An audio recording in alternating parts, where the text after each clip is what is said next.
জয় গুরু। নমস্কার সবাইকে। আশা করছি গুরুর কৃপায় সবাই ভালো আছেন, সবাই ভালো থাকেন, সেটাই কাম্য। গুরু যেন সবাইকে ভালো রাখে। তো আজকের বিষয় যেটা সেটা তো বলবই। তো আমার চ্যানেলে যারা নতুন তাদেরকে সুস্বাগতম, এবং যারা পুরান আছেন তাদের কাছে কৃতজ্ঞ। নতুন যারা আছেন তাদের চিত্রণে শত সহস্র কোটি প্রণাম। পুরান যারা আছেন তাদের তো প্রণাম আমার সবসময় থাকবেই। তো আজকের বিষয় হলো, এটা একজনে কমেন্টস করেছেন, দাদা অহং মানে আমি সত্তাটা কি? জটিল প্রশ্ন দাদা। আমি সত্তাটা কি, এবং এই আমি সত্তাকে কিভাবে মানে বিলুপ্ত করা যায়? আমি সত্তাকে কিভাবে বিলুপ্ত করা যায়? আমিটা কি বা আমিটা কে? আমিটা কি বা আমিটা কে? জটিল প্রশ্ন, অনেক কঠিন প্রশ্ন করেন। আমার চ্যানেলে যারা সাধক আছেন তারা অনেক কঠিন প্রশ্ন করেন। তো প্রথমত হলো, যদি আমি ষড়রিপুর খেলাটা একটু বুঝে নেই, তো ষড়রিপু কি? কাম, ক্রোধ, লোভ, মোহ, মদ, ঐশ্বর্য। এরা হলো ছয় রিপু। এদের কাজ কি? বিভিন্ন বিষয়ের উপরে দৃষ্টি গোচর করা, মানে বিভিন্ন বিষয়কে আকর্ষণ করা। বিভিন্ন বিষয়, বুঝলেন? বিভিন্ন বিষয়কে আকর্ষণ করার কাজ হলো এই রিপু। এক একজন এক এক দিয়ে যাবে, এক এক বিষয়ে টানবে, আকর্ষণ করবে। এই যে বিভিন্ন বিষয়কে আকর্ষণ করলো, বিভিন্ন বিষয়কে আকর্ষণ করার পরবর্তীতে যে শক্তিটা উৎপন্ন হলো সেটা হলো মন। বিভিন্ন বিষয়ের উপরে আকর্ষণ হওয়ার পরবর্তীতে আমি একদম সুস্পষ্ট মন নিয়ে তো বেরিয়ে দিয়েছি, বিভিন্ন থটসগুলা, বিভিন্ন চিন্তাগুলা নিয়ে যে একটা সত্তা হলো, সেটা হলো মন। নিজস্ব কোনো জায়গায় থাকে না, বা নিজস্ব কোনো কি বলে হয়, তার কোনো চিহ্ন নেই, এবং কোনো স্থূল বস্তু না। সেটা হলো মন। এখন মন যখন এই ছয়টা রিপুর যে থটসগুলা, ছয়টা রিপুকে নিয়ে যে সমস্ত চিন্তা ভাবনায় যে শক্তিটা উৎপন্ন হলো, তখন সেখান থেকে তো মন সত্তার উৎপন্ন হলো, মনটা আসলো, ঠিক আছে? এখন মন ও যখন নিজে কাজ করে, প্রণালীটা বুঝেন, ও যখন কাজ করে, ঠিক আছে, তখন ও আবার আমি সত্তা বিভূত হয়। আমি এইটা করছি, ঠিক আছে, আমি এটা করছি। এই মন তখন ও আমি সত্তায় যায়, ঠিক আছে? জীব না কিন্তু, বুঝিয়ে নিন, জীব না কিন্তু মন হইল আমি সত্তা, অহং, আমি, মন। তাহলে বলবেন দাদা, তাহলে জীব কি? জীব আরেক জিনিস, জীব আর মন দুটা দুই জিনিস। জীব আর মন দুটা দুই জিনিস। এখন এটা হলো আমিকে। মন সবসময় আমি বলে। এখন শাস্ত্রে বলা হয়েছে, কি বলা হয়েছে? যে মনকে নিয়ন্ত্রণ করো,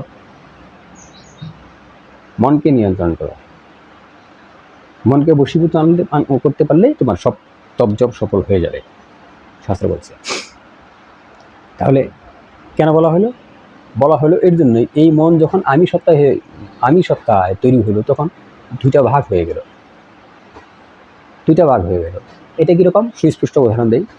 যখন আমি সোহাম তপজপ করি, অজবা তপজপ যখন আমি করি, সোহাম, ঠিক আছে, সোহামের লাস্ট ব্যাখ্যা কিন্তু যেটা তুই সেটাই আমি, মানে আমি তুই আমি, সোহাম। এখানে পরিষ্কার বোঝা যাচ্ছে জীবার পরমের খেলা। এটা সোহাম দিয়ে কোনো সময় আমি একটা বড় বিধি দেবো, যেটা তুই সেটাই আমি, যেটা আমি সেটাই তুই। ওখানে কিন্তু দুইটা বস্তু এক, অহং ব্রহ্মাস্মি, ঠিক আছে? আমি আর তুমি এক, কিন্তু এইখানে এক না। এইখানে মন নিজে একা এক ব্যক্তি, একা একটা সত্তা, আমি। বুঝতে পারছেন? আমি। জীব আর পরমকে মিলন ঘটানোর নামই হলো মুক্তি। মন আর পরমের মিলনকে কিন্তু মুক্তি বলা হয় নাই। বুঝছেন? জীব হলো আমার আত্মা, মন কিন্তু আমার আত্মা না। স্পষ্ট, মন আমার আত্মা না, মন হলো আমার থটস। বিভিন্ন বিষয়ের উপরে চিন্তা করে যে মৌলিক শক্তিটা হলো, সেটা আমি সত্তা হিসাবে বিভাজিত হলো, আমি সত্তা। তো এখন এটাকে বিলুপ্তি করবেন কিভাবে? প্রশ্ন আসে, হ্যাঁ এটাকে বিলুপ্তি করা কি?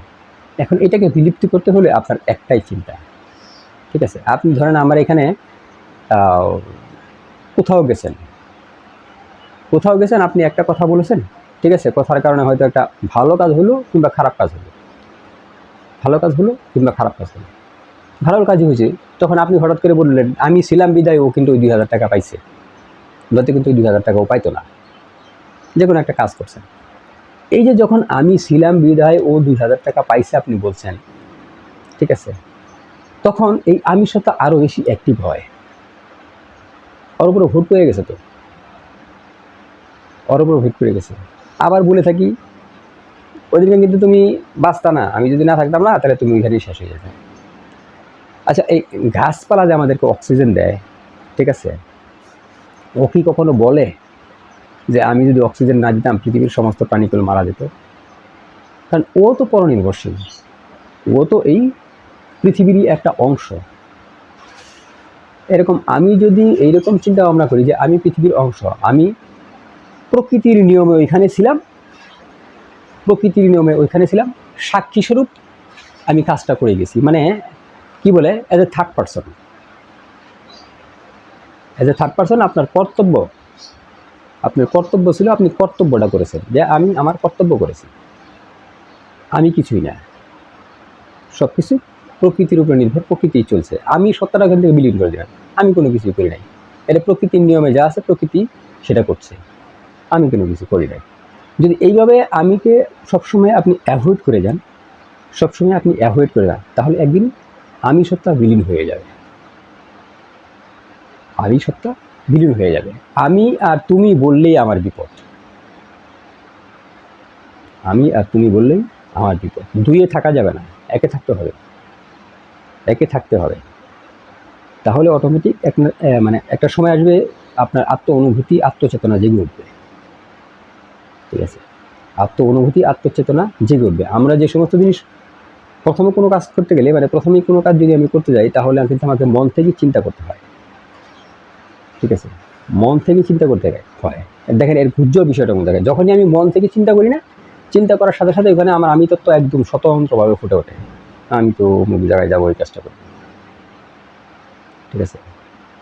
ওই সত্তাটাকে যদি আপনি ঘুরিয়ে দেন, যাই হোক, চিন্তা চেতনা যেটাই আসছে প্রকৃতি যদি নেয়, তাহলে প্রকৃতির নিয়ম অনুসারে এই কাজটা হবে, আমি কিছুই না, আমি প্রকৃতির একটা অংশ মাত্র, তাহলে আপনি সাধনায় চলে গেলেন, এই কর্ম করলেই আপনি সাধনা মার্গে চলে গেলেন। তো এই ছিল আমি সত্তার ব্যাপারে কথা বলার, যিনি রিকোয়েস্ট করেছেন সেটা বললাম। তো আজকে এই পর্যন্ত। জয় গুরু, নমস্কার সবাইকে।